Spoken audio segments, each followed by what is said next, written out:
Bəli, aldı görək Göyçə mahalından Surxay Məhəmmədoğlu Hüseyni havası üstündən necə ərz elədi, biz ərz eləyək, eşidənlər şad olsun.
Pəmbək mahalımdır,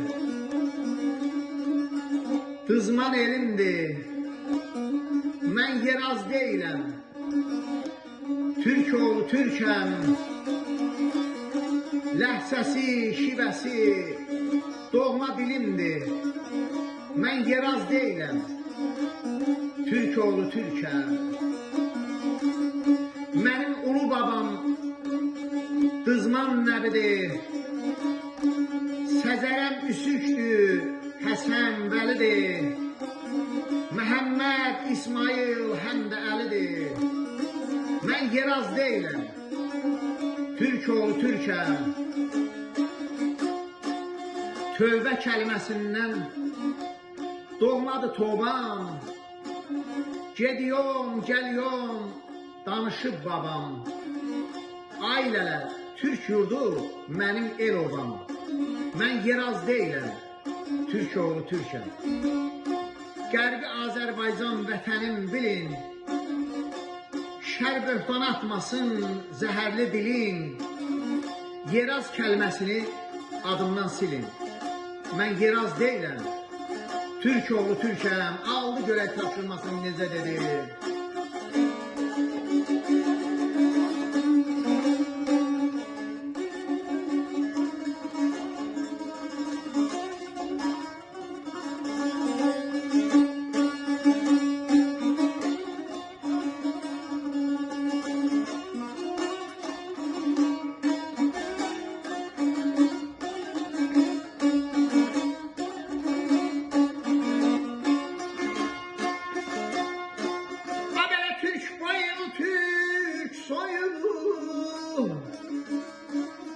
Soy köküm soyum,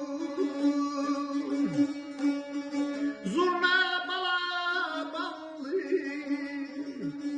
düğünüm toyum, zurna balabanlı, düğünüm toyum.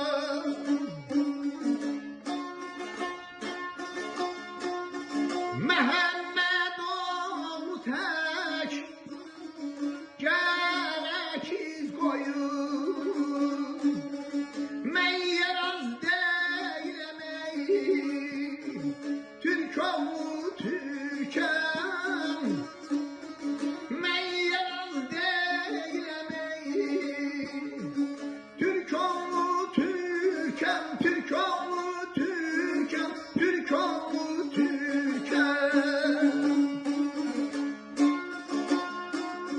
Türk boylu, Türk soylu, soy köküm, soyum, zurna balabanlı, düğünüm, toyum, Məhəmmədoğlu tək gərək iz qoyum. Mən yeraz deyiləm, Türk oğlu Türkəm. Mən Yeraz deyiləm, Türk oğlu Türkəm.